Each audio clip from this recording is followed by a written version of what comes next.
Yes, student, we are going to discuss Edmund Spencer's Sonnet 75. So, we'll discuss how to critically appreciate the poem. When you want to critically appreciate the poem, you need to study about writer's life, and poem setting. So, what about the setting of the poems? Why he's writing so? So, what was the cause of writing? What is the age of the writer? What is literary genre, how he's writing, why he's writing. So when you keeping all these things in your mind, you can critically appreciate it, you can analyze it. I have all the detail about this, I will share with you. तो line to line text इसको देखते हैं। तो ये ना क्वार्टरन में लिखी गई है। पहली बात तो ये है कि किस में लिखी गई है। इसमें क्वार्टरन का मतलब होता है फोर लाइन। फोर लाइन का जो एक होता है उसे क्वार्टरन कहते हैं। अब ये फोर लाइन का एक क्वार्टरन है, दूसरा क्वार्टरन जो है वो भी फोर लाइन का है, तीसरा जो क्वार्टरन है वो भी फोर लाइन का है। ठीक है। और नीचे टू लाइन का कॉपलेट है। मैंने आपको राइमिंग स्कीम भी बताई। अब राइमिंग स्कीम हम इधर से देखते हैं। ये है ए, ठीक है। और ये चूंकि इसके साथ इसकी साउंड इसके साथ नहीं मिलती, इसकी मिलती है, इसको हम बी कह देंगे। अब इसकी और इसकी साउंड मिलती है, पहले मैंने इसको ए कहा ना इस लाइन को, तो अब देखें ये स्ट्रैंड है और ये हैंड है, दोनों की मिलती है, इसको मैं ए कहूंगा। और ये जो अवे और प्री जो है ये दोनों मिलते जुलते हैं, तो इसको मैं बी कहूंगा। तो इसकी राइमिंग स्कीम क्या बन गई, ए बी ए बी। ठीक है, इतनी समझ आ गई। हमने पहले भी इसको डिस्कस किया है।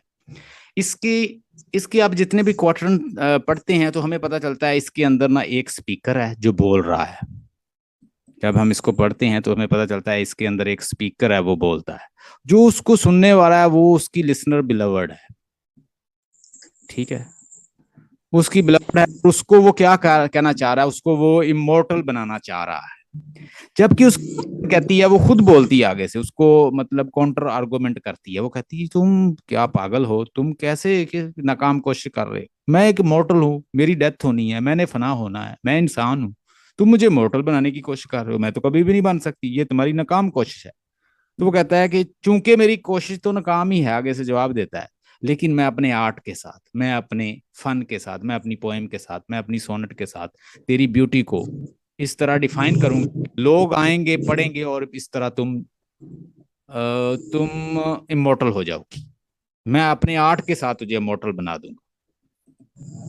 तो कहता है one day I wrote her name upon the strand. एक दिन मैं किनारे पे खड़ा, स्ट्रैंड किनारे पे खड़े, मैंने क्या किया, मैंने अपनी बिलवर्ड का नाम लिखा। मैं आई रोट हर नेम, हर कौन है, बिलवर्ड, उसकी wife.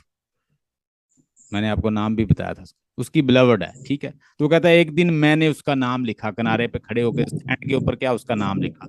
But came the waves and washed it away. अब ये स्ट्रैंड है और आगे कहता है वाश्ड इट अवे।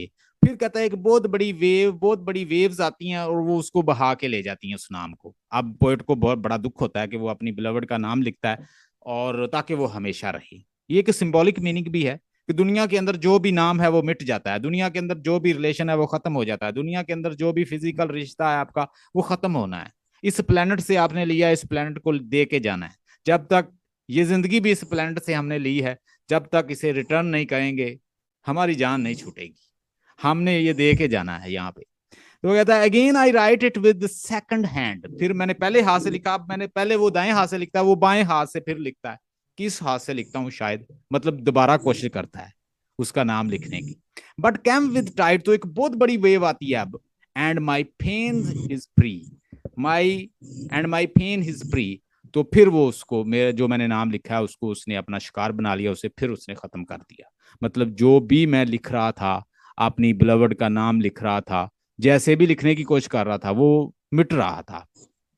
अब एक क्वार्टर हमने पढ़ लिया, उसमें एक एक लवर है जो अपनी बिलवर्ड का नाम लिख रहा है और बड़े तरीकों से कोशिश कर रहा है, मेथड से कोशिश कर रहा है, पहले हाथ से लिखता है, दूसरे हाथ से लिखता है। अब इसको जितना मर्जी एक्सप्लेन कर ले, सिंबॉलिकली ले लें कि एडमंड स्पेंसर आपको कह रहा है कि इस दुनिया की हर चीज फानी है, मॉर्टल है, उसने खत्म होना है। कोई रिश्ता हो, कोई नाम हो, कोई वाइफ हो, कोई बिलवर्ड हो, कोई भी रिलेशन है वो आखिर खत्म हो जाएगा। वेन मैन, अब वो बिलवड बोल दिया आगे से। आप देखें, आपको पहचान होनी चाहिए पोइट्री की कि आगे से बंदा बोल कौन रहा है। ये भी एक क्रिटिकल एप्रिसिएशन है कि अब जवाब किसको दे रहा है। स्पीकर पहले बोल रहा था, तो उसकी बिलवड जो है अब वो क्या करती है, वो अब स्पीकर के साथ डिस्कोर्स कर रही है, एक गुफ्तगू कर रही है। वो उसे क्या कहती है, वेन मैन, बेकार शख्स, तुम पागल हो, तुम फ्री हो, क्या कर रहे हो। सेड शी, उसने कहा, उसकी बिलवर्ड ने कहा, that doesn't in a when ऐसे। ऐसे का मतलब होता है, ऐसे का मतलब होता है कोशिश, ऐसे। ये आप बेकार कोशिश नहीं कर रहे, ये तुम्हें महसूस नहीं होता, तुम्हें फील नहीं होता कि तुम बेकार कोशिश कर रहे हो। ए मोर्टल थिंग टू इमोर्टलाइज, तुम ऐसी चीज को मोर्टलाइज करने की कोशिश कर रहे हो जो कोई मोर्टल है, जो कि खत्म हो जानी है, जो फना हो जानी है। For I myself shall like to the decay, और मैं खुद, कहता आई, अब आई कौन है, बिलवड, और मैं भी कहती है, आई माई सेल्फ, मैं खुद, शैल लाइक टू दिस डिके, ये जैसे तुम मेरा नाम लिख रहे हो, इसी की तरह मैं भी तो एक दिन फना हो जाऊंगी। जैसे ये मेरा नाम यहाँ पे नहीं ठहर रहा, ये खत्म हो रहा है, तो मैं भी एक दिन डिके होने के लिए ही बनी। And eke my names be wiped out likewise, और माई नेम, और जिस तरह से, ईक माई नेम, और जिस तरह से मेरा नाम, be wiped out likewise, जिस तरह से मेरा नाम मिट रहा है, इस तरह मैं भी मिट जाऊंगी। अब किसने जवाब दिया किसको, बिलवर्ड ने जवाब दिया स्पीकर को कि भाई जो जो तुम जो कोशिश कर रहे हो ना, ये बिल्कुल वेन है, बेसूद है, तुम एक बेकार कोशिश कर रहे हो, तुम कभी कामयाब नहीं होगे। मैं फिजिकल बॉडी हूं, मैं डिके, जिस तरह मेरा नाम नहीं यहाँ पे ठहर रहा, इस तरह मैं भी एक दिन फना हो जाऊंगी। अब आगे से उसे वो क्या जवाब देता है, हम देखते हैं कि वो आगे से क्या आंसर करता है। अब तीसरा क्वार्टर शुरू हो जाता है। देखें, ये एक डिस्कशन चल रही है, अपना वो प्रॉब्लम बता रहा है, और नीचे फिर वो सोल्यूशन भी बताएगा। नॉट सो कोथ आई, अब मुझे ये बताएं खदीजा, आप ये बताएं कि अब इसमें जवाब कौन दे रहा है। आप कहता है, नो नॉट सो कोथ आई, लेट बेसर थिंग डिवाइस। अब यहाँ पे कौन बोल रहा है इस लाइन में, स्पीकर बोल रहा है या बिलवर बोल रही है।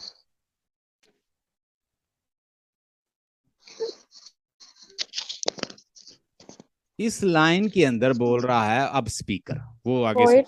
पोएट बोल रहा है। वो कहता है, नॉट सो, ऐसा नहीं है, कोथाई मैंने कहा ऐसा नहीं हो सकता। लेट बेसर थिंग डिवाइस, चलो बेसर जो बेकार चीजें हैं उन्हें खत्म होने दो। टू डाई इन डस्ट, वो मिल जाए डस्ट में, मट्टी में। But you shall live by fame, लेकिन तुम अपनी शोहरत के साथ जिंदा रहोगी। माई वर्स, मेरे वर्ड्स, मेरी पोएट्री, मेरे तखयलात, मेरी पोएट्री, योर वर्च्यू, और तुम्हारी ग्रेटनेस। रेयर शेल एटर्नाइज, ये हमेरा हमें एटर्नल का मतलब होता है हमेशा रहना, ये एटर्नाइज हो जाएगी। इसको मैं एटर्नाइज कर दूंगा, इसको मैं इटर्नल बना दूंगा, लाफानी बना दूंगा। कैसे बनाएगा poet, and in the heavens write your glorious name, और तुम्हारा नाम लिखा जाएगा ग्लोरियस, जन्नत में, ग्लोरी हेवन में लिखा जाएगा, आसमान पर, कहता है तुम्हारा खूबसूरत नाम लिखा जाएगा। किसके जरिए लिखेगा पोएट, अपनी पोएट्री। नीचे बताएगा 2 लाइन में, देखना नीचे वो 2 लाइन्स में बताता है, where whenas death shall all the world subdue, और जब ये मौत दुनिया की हर चीज को सबड्यू कर लेगी, दुनिया की हर चीज को खत्म कर देगी, our love shall live and later life life renew.